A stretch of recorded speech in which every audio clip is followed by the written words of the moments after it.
Assalamualaikum warahmatullahi wabarakatuh. Selamat pagi anak-anakku di rumah. Semoga kalian semuanya bahagia dan selalu sehat, mendapat perlindungan Allah Subhanahu wa taala.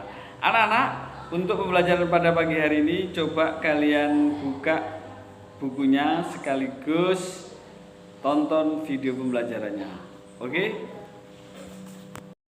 Assalamualaikum warahmatullahi wabarakatuh. Kali ini kita akan mempelajari tema 1, indahnya kebersamaan. Subtema 2, kebersamaan dalam keberagaman.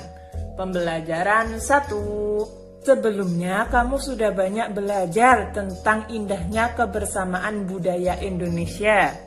Sekarang kamu akan belajar tentang menjalin kebersamaan dalam keberagaman agama. Suku, budaya, dan agama yang berbeda tidak menghalangi Udin, Siti, Dayu, Beni, Lani, dan Edo menjalin kebersamaan. Mereka berbagi cerita tentang budaya masing-masing dan saling belajar. Hari-hari mereka penuh keceriaan dalam kebersamaan. Hari ini mereka berkumpul bersama untuk bekerja sama. Bekerja sama dalam keberagaman. Edo dan 5 temannya mendapat tugas untuk melakukan percobaan tentang bunyi. Sepulang sekolah, mereka berkumpul di rumahnya. Setiap orang sudah menyiapkan peralatan yang dibutuhkan. Lani dan Siti membawa beberapa kaleng yang sudah dilubangi. Udin dan Beni membawa benang kasur.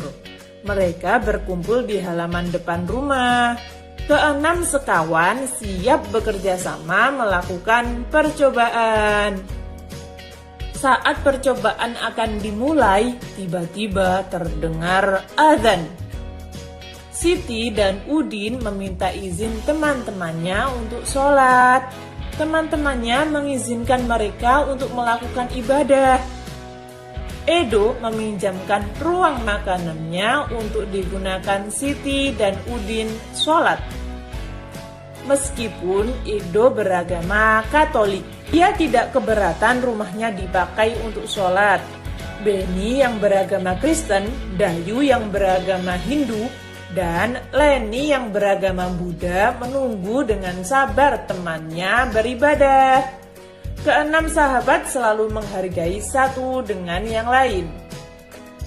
Tiba saatnya keenam sekawan melakukan percobaan. Setiap orang menunjukkan tanggung jawabnya dalam bekerja. Tidak ada satupun di antara mereka yang duduk diam atau memberi perintah saja. Semuanya ikut bagian dalam percobaan. Saat Dayu membutuhkan pertolongan memotong benang, Udin datang membawa gunting. Saat Edo kesulitan menalikan benang di kaleng, Siti ikut membantu. Keenam sahabat bekerja sama dengan semangat. Mereka hidup rukun, saling membantu meskipun berbeda agama. Bacalah setiap paragraf dan tulislah gagasan pokok dan gagasan pendukungnya pada diagram yang telah disediakan. Gagasan pokok, gagasan pendukung. Mungkin teman-teman ada yang lupa apa itu gagasan pokok dan gagasan pendukung. Mari kita bahas lagi. Gagasan pokok adalah ide utama yang dibahas dalam suatu bacaan, dapat berupa kalimat inti atau berupa pokok paragraf. Sedangkan gagasan pendukung adalah uraian atau tambahan informasi untuk gagasan pokok. Mari kita amati paragraf pertama. Edo dan kelima temannya mendapat tugas untuk melakukan percobaan tentang bunyi. Itu termasuk gagasan pokok atau gagasan pendukung? Ya, benar sekali, itu termasuk gagasan pokok. Sedangkan kalimat sepulang sekolah mereka berkumpul di rumahnya sampai akhir itu adalah gagasan pendukung. Dapat kita lihat bahwa kalimat sepulang sekolah mereka berkumpul di rumahnya sampai bawah itu adalah penjabaran dari kalimat Edo dan kelima temannya mendapat tugas untuk melakukan percobaan tentang bunyi. Setelah itu, kalian buat seperti ini. Apa gagasan pokoknya dan apa saja gagasan pendukungnya? Gagasan pokoknya, Edo dan kelima temannya mendapat tugas untuk melakukan percobaan tentang bunyi. Gagasan pendukungnya, nah seperti ini. Silahkan kalian coba pada paragraf. Kita tadi sudah mencari gagasan pokok dan gagasan pendukung pada paragraf pertama. Sekarang coba carilah gagasan pokok dan gagasan pendukung pada paragraf kedua dan ketiga. Buat diagram seperti ini ya. Paragraf 2 dan paragraf 3. Setelah melakukan percobaan perambatan bunyi, Edo dan sahabatnya juga belajar bersama tentang sumber bunyi. Mereka membaca buku yang menyatakan bahwa telinga bisa mengetahui sumber bunyi. Ayo kita buktikan dengan melakukan percobaan. Di manakah bunyi? Tujuan: mengidentifikasi sumber dan tempat bunyi berasal. Alat dan bahan: alat musik tradisional setempat, misalnya angklung. Langkah kerja: duduklah di kursi dan tutup matamu dengan kain. Mintalah temanmu untuk memainkan alat musik tradisional di sekitarmu. Tunjuklah tempat yang kamu anggap sebagai asal bunyi. Berapa kalikah kamu menebak dengan tepat? Silahkan mencoba. Indra pendengar atau telinga. Kita wajib bersyukur kepada Tuhan Yang Maha Esa karena telah menciptakan bentuk tubuh yang paling sempurna. Salah satunya adalah kita diberi indera pendengar. Dengan menggunakan indera ini, kita bisa mendengar berbagai suara, seperti kicauan burung, suara air mengalir, dan musik. Apa saja bagian dan fungsi indera pendengar? Ada yang tahu? Bagaimana telinga merasakan getaran? Semua bunyi membuat udara bergetar. Getaran bunyi mengenai gendang telinga yang berupa selembaran kulit tipis. Saat itulah gendang telingamu juga mulai bergetar. Getaran dari gendang telingamu menjadi lebih besar di telinga tengahmu dan diubah menjadi pesan-pesan listrik di telinga dalammu. Dengan indera pendengar, kita dapat mendengar bunyi-bunyi yang berbeda. Keanekaragaman bunyi yang berasal dari tempat ibadah dapat pula kita dengarkan. Segala macam bentuk bunyi berasal dari benda yang bergetar. Getaran dari suatu benda akan mengakibatkan udara di sekitarnya bergetar. Getaran tersebut menimbulkan gelombang bunyi di udara. Benda-benda yang bergetar dan menghasilkan bunyi disebut sumber bunyi. Bunyi dapat merambat melalui benda padat, benda cair, dan benda gas. Tetapi bunyi tidak dapat merambat pada ruang hampa. Indonesia terdiri atas keragaman agama. Perbedaan yang ada membuktikan toleransi di antara pemeluknya. Belajar dari cerita. Pak Burhan selalu memulai kegiatan di kelas dengan berbagi cerita. Bukan Pak Burhan yang bercerita, tetapi anak-anak di kelas yang bergantian bercerita. Berbagai cerita selalu dinantikan oleh anak-anak. Semua ingin memperoleh kesempatan bercerita. Pagi ini Pak Burhan mengajak anak-anak berbagi cerita seputar Hari Raya.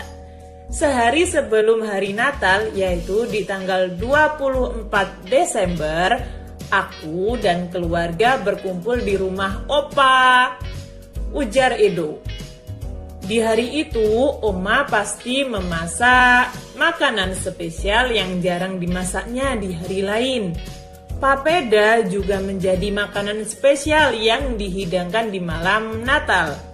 Kami sekeluarga berkumpul hingga larut malam dan mengakhiri malam dengan berdoa.